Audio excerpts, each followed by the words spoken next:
Haleluya, puji Tuhan. Bersyukur terima kasih kepada Tuhan Yesus Kristus, karena hanya oleh kasih kemurahan Tuhan kita boleh ketemu lagi dalam program rohani Calvary Ministry. Pada kesempatan ini, kita akan belajar dari firman Tuhan tentang hidup bahagia. Hidup bahagia adalah sesuatu yang sangat diinginkan oleh setiap manusia. Setiap orang kalau ditanya, apakah engkau ingin hidup bahagia? Pasti jawabannya iya. Karena bahagia itu melingkupi keadaan di mana seseorang mengalami pengalaman yang ditandai dengan gembira, ada kepuasan, ada sukacita, ada senang, dan sebagainya. Nah, semua ini mewujudkan tentang bahagia. Dan memang kalau kita anak-anak Tuhan, orang yang percaya kepada Yesus, yang sudah lahir baru, seharusnya style hidupnya adalah bahagia. Kenapa? Karena kalau diperhatikan dari Alkitab, maka sebetulnya DNA kita, orang percaya atau orang-orang Kristen, DNA-nya adalah kebahagiaan. Kebahagiaan yang ditentukan oleh DNA tersebut adalah kita berbeda dengan orang-orang yang ada di luar Tuhan Yesus. Nah, orang-orang yang ada di dalam Tuhan Yesus, yang sudah lahir baru dan mau setia kepada Yesus, maka dia mewujudkan kebahagiaan. Kalau kita perhatikan di dalam 1 Timotius 1 ayat 11 itu berkata begini. 1 Timotius 1 ayat 11. Yang berdasarkan Injil dari Allah, Injil dari Allah yang mulia dan maha bahagia, seperti yang telah dipercayakan kepadaku. Jadi di ayat ini katakan bahwa Injil Yesus Kristus itu adalah Injil yang datang dari Allah. Allah yang mana? Yaitu Allah yang mulia dan Allah yang maha bahagia. Jadi kita bisa melihat bahwa Allah kita di dalam Yesus Kristus itu adalah Allah yang maha bahagia. Kita kenal, yang sudah sering kita kenal, dia Allah maha kuasa, dia maha tahu, dia maha hadir. Tetapi ayat ini menjelaskan bahwa Allah kita di dalam nama Tuhan Yesus Kristus itu adalah Allah yang maha bahagia. Nah, kalau Allah yang maha bahagia ini melahirkan kita oleh firman dan Roh Kudus yang menjadi ciptaan baru, maka kita yang ada ciptaan baru ini pasti ada di dalam kebahagiaan. Sehingga itulah saya katakan DNA orang Kristen adalah kebahagiaan. Puji Tuhan. Nah, kalau ada pertanyaan begini, apa itu hidup bahagia? Saya mau katakan bahwa hidup bahagia itu adalah pilihan. Itu adalah kehendak bebas dari kita. Kita memilih apakah pilihan kita mau mengalami kebenaran dari firman Tuhan. Kita tahu firman Tuhan itu adalah firman Tuhan yang hidup itu adalah Yesus, dan firman Tuhan yang tertulis itu adalah kitab suci. Nah, apakah kita mau mengalami kebenaran tersebut atau tidak? Juga pertanyaannya, apakah kita mau memilih untuk mengekspresikan kebenaran tersebut ketika kita sudah mengalami kebenaran itu? Atau dengan pertanyaan, apakah kita mau memilih hidup taat kepada firman Tuhan tersebut? Nah, inilah pertanyaan-pertanyaan yang harus kita lihat dan kita bahas pada kesempatan ini. Oleh karena itu, saja mari kita lihat bagaimana itu hidup bahagia menurut firman Tuhan pada saat ini. Untuk pertama, saya ajak kita buka Roma pasal 4. Roma pasal 4 ayat 6. Roma 4 ayat 6 berkata begini. Seperti juga Daud menyebut, berbahagia orang yang dibenarkan Allah, bukan berdasarkan perbuatannya. Jadi orang yang dibenarkan oleh Allah, bukan berdasarkan perbuatannya, dikatakan oleh firman Tuhan, berbahagia. Jadi poin pertama adalah orang yang berbahagia adalah orang yang mengalami pembenaran dari Allah, bukan berdasarkan perbuatannya.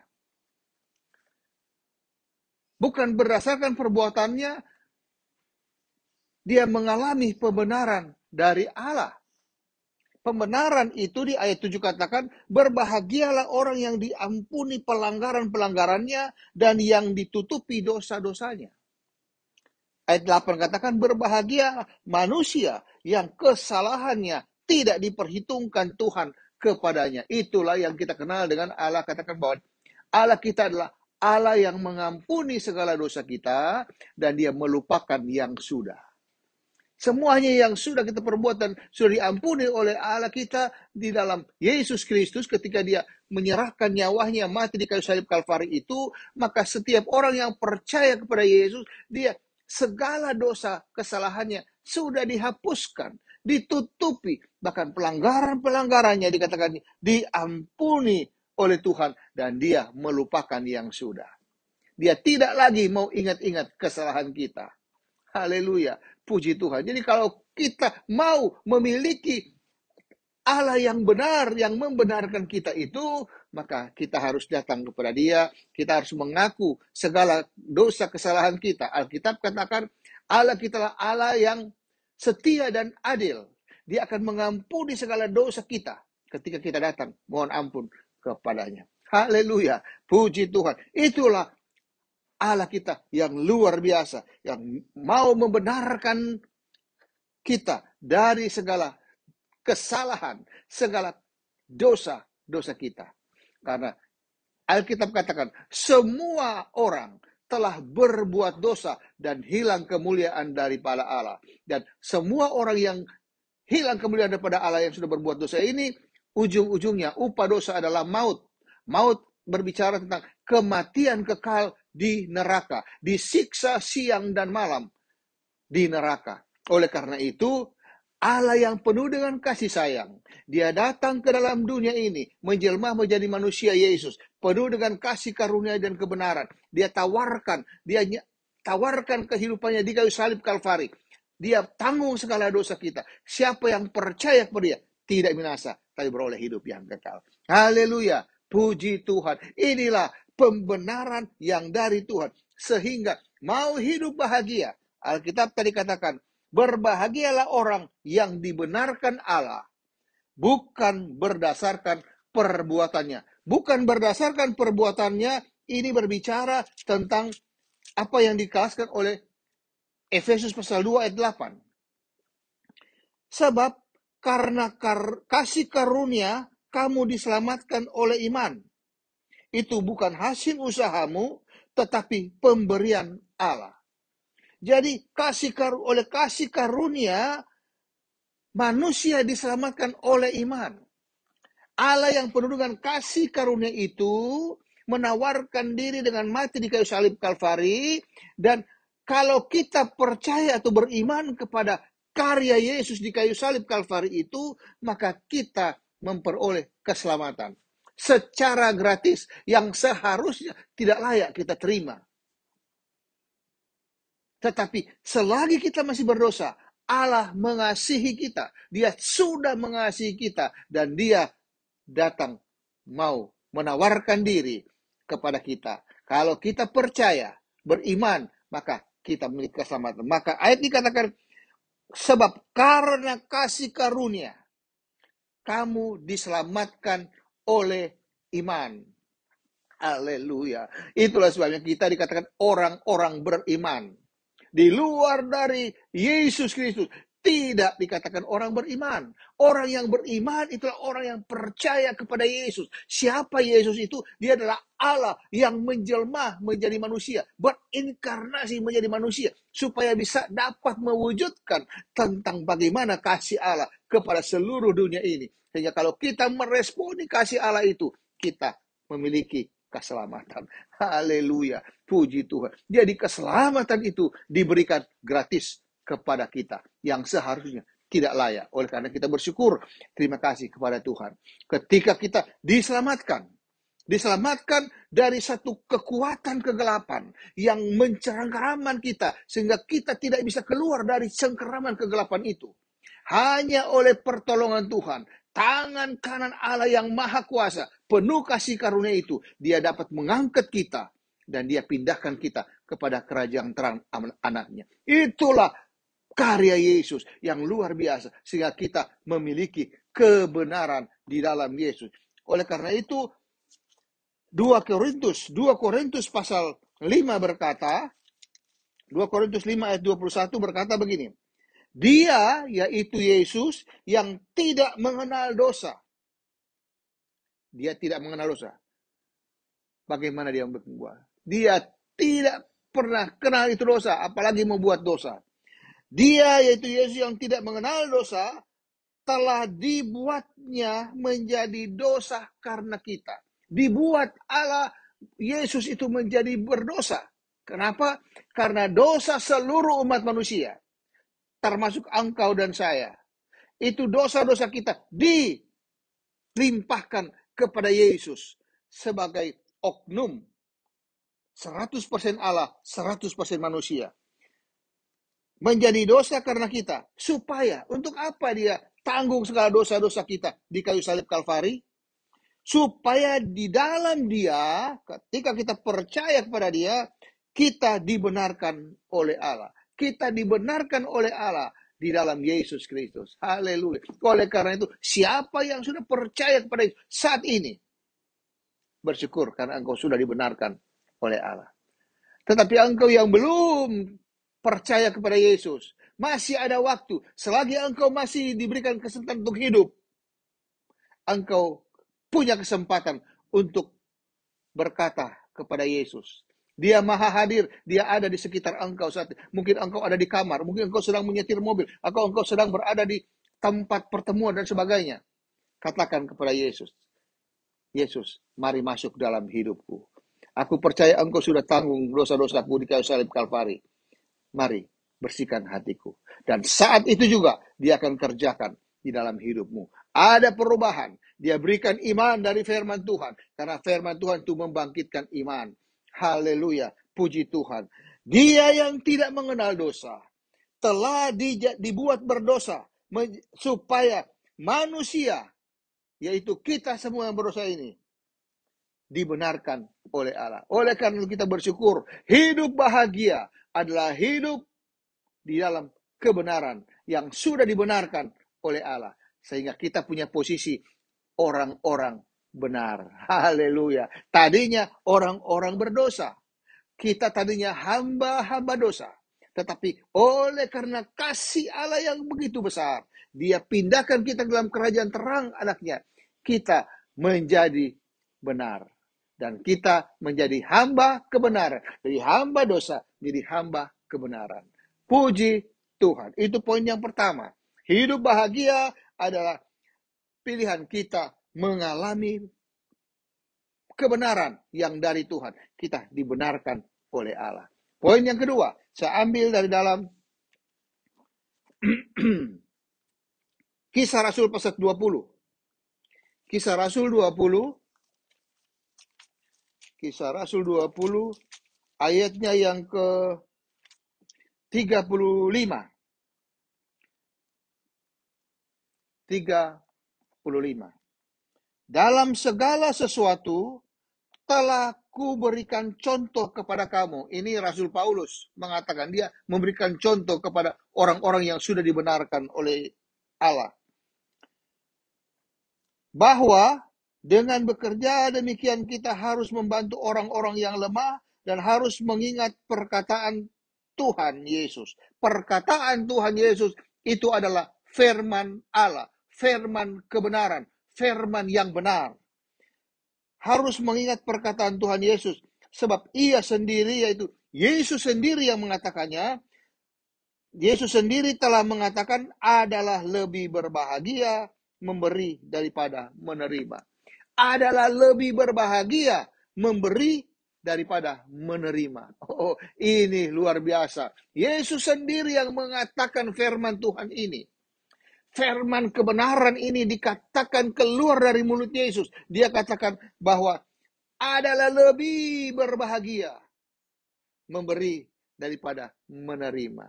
Ini adalah bagaimana kita mengekspresikan kebenaran Yesus. Karena perkataan Yesus adalah firman Tuhan. Dan firman ini adalah kebenaran. Dan ketika kita melakukan firman itu, kita mengekspresikan kebenaran itu. Yaitu lebih berbahagia memberi daripada menerima.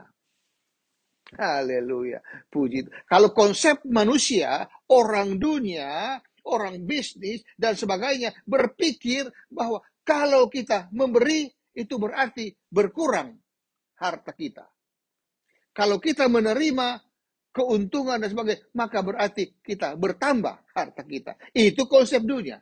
Tetapi konsep ilahi di dalam Yesus Kristus itu berbeda. Yang dia katakan bahwa lebih berbahagia memberi daripada menerima. Haleluya. Berbahagia yang dijanjikan ketika kita menerapkan firman Tuhan ini, kita mengekspresikan firman Tuhan ini, dinyatakan melalui 2 Korintus pasal 9.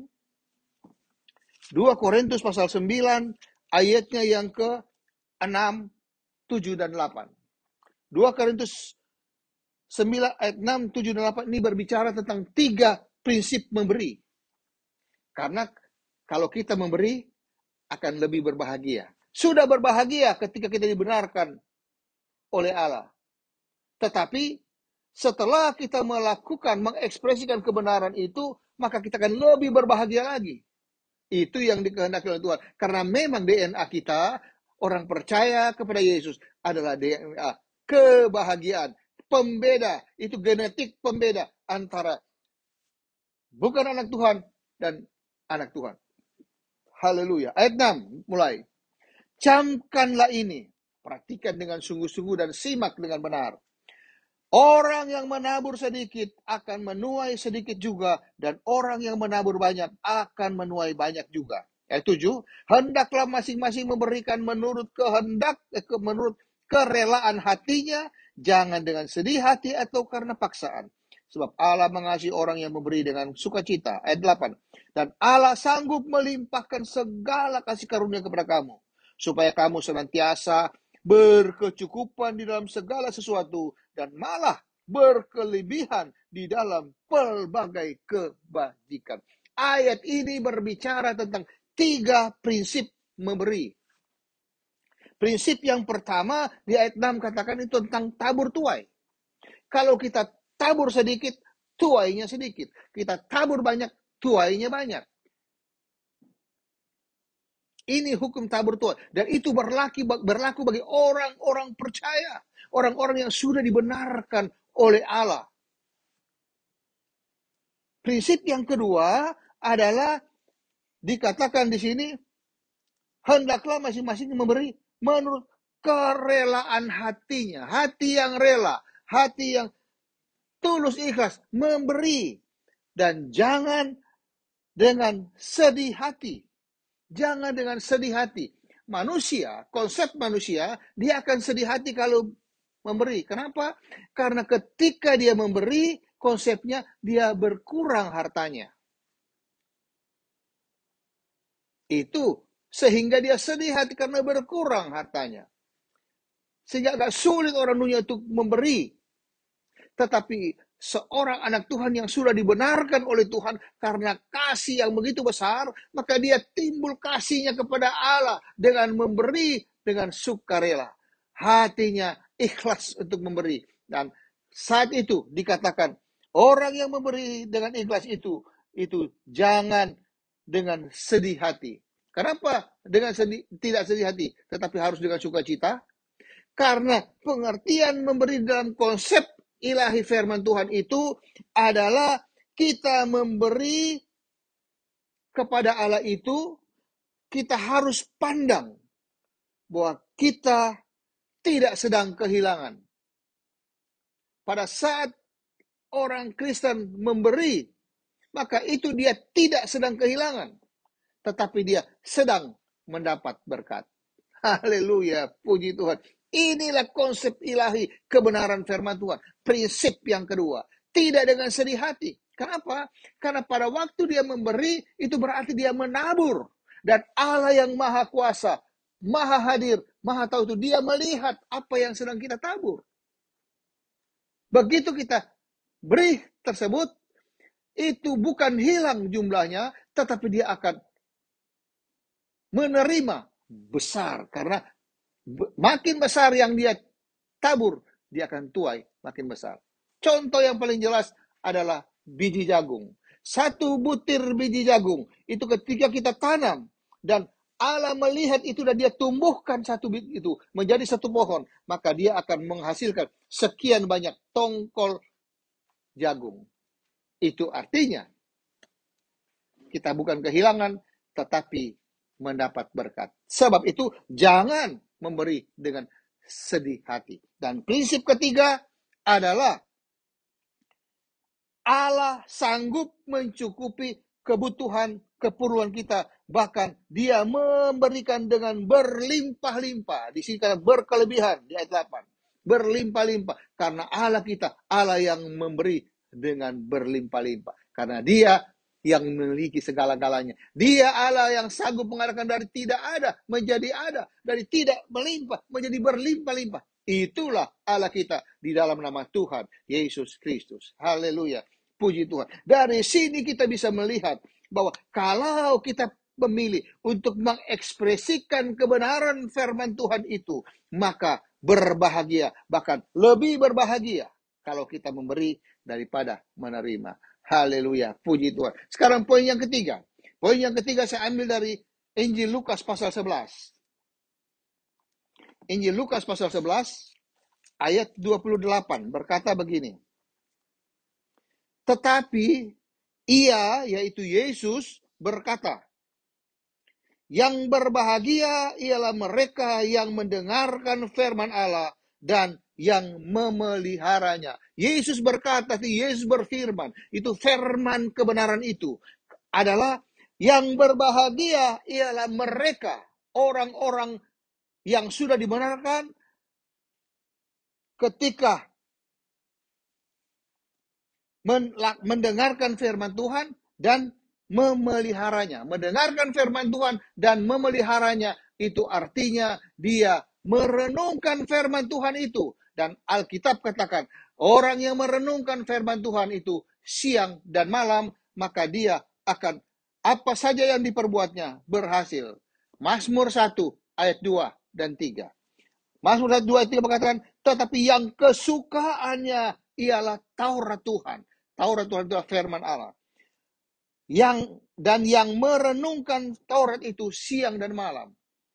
Ia seperti pohon yang ditanam di tepi aliran air, yang menghasilkan buahnya pada musimnya, dan yang tidak layu daunnya. Apa saja yang diperbuatnya berhasil. Jadi orang yang merenungkan firman Tuhan siang dan malam itu diibaratkan sebagai pohon yang ditanam di tepi aliran air, yang mana dia mengalami kecukupan dari suplai air, kebutuhan hidup dari pohon tersebut. Dan walaupun datang musim kemarau, dia tidak akan kekurangan air. Dan apa saja diperbuatnya berhasil. Itu orang yang merenungkan firman Tuhan. Jadi kalau kita punya kesukaan adalah merenungkan firman Tuhan, maka apa saja dibuat berhasil. Jadi kesukaan ini menentukan. Karena setiap kesukaan itu sangat ditentukan oleh apa yang kita pikirkan. Kalau kita suka masak, maka kita akan menjadi chef yang baik.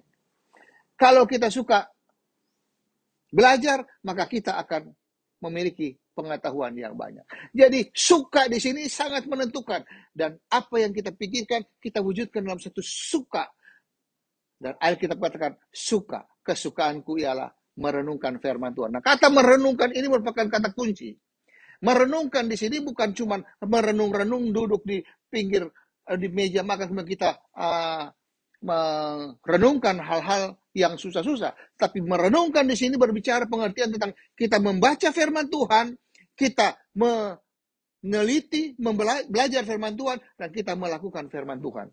Baca firman Tuhan berbahagia. Di dalam Wahyu pasal 1 ayat 3 berkata begini, kalau kita baca firman Tuhan akan berbahagia. Wahyu pasal 1 ayat 3 berkata, berbahagialah ia yang membacakan firman Tuhan ini. Baca firman Tuhan sudah berbahagia. Sebab itu adalah sangat baik kalau kita setiap hari baca firman Tuhan. Kemudian, kedua, melakukan, meneliti firman, belajar firman Tuhan. Kalau kita belajar firman Tuhan, maka kita akan memiliki yang namanya pengertian, pemahaman. Bahkan kita terlepas dari setiap tekanan-tekanan hidup. Yakobus pasal 1 ayat 25 berkata, Yakobus 1 ayat 25 berkata, barang siapa meneliti hukum yang sempurna, yaitu hukum yang memerdekakan orang, dan ia bertekun di dalamnya, jadi bukan hanya mendengar untuk melupakannya, tetapi sungguh-sungguh melakukannya, ia akan berbahagia oleh perbuatannya. Dia berbahagia oleh perbuatannya. Perbuatan yang mana? Perbuatan belajar firman Tuhan. Perbuatan menyelidiki hukum-hukum yang sempurna. Memahami hukum-hukum yang sempurna. Hukum yang sempurna itulah firman Allah. Oleh karena itu dikatakan berbahagia. Kalau kita menyelidiki, kita belajar firman Tuhan yang memerdekakan kita. Di dalam Alkitab dikatakan bahwa firman Tuhan itu memerdekakan kita. Kalau kita belajar firman Tuhan dan firman Tuhan itu merasa dihayati dalam hidup kita, maka firman itu memerdekakan kita. Ayat 32 dari Yohanes 8 katakan, kamu akan mengetahui kebenaran. Kalau kita belajar firman Tuhan, kita menyelidiki firman Tuhan, maka kamu akan mengetahui kebenaran, dan kebenaran itu akan memerdekakan kamu. Ketika kita mengetahui firman Tuhan yang adalah kebenaran itu, maka dia akan memerdekakan kita. Dari mana? Dari penjajahan dosa, dari tekanan hidup, dari segala tekanan daripada si iblis. Maka kemerdekaan yang sempurna datangnya dari kebenaran firman Tuhan. Suka akan merenungkan firman Tuhan. Mau baca firman Tuhan?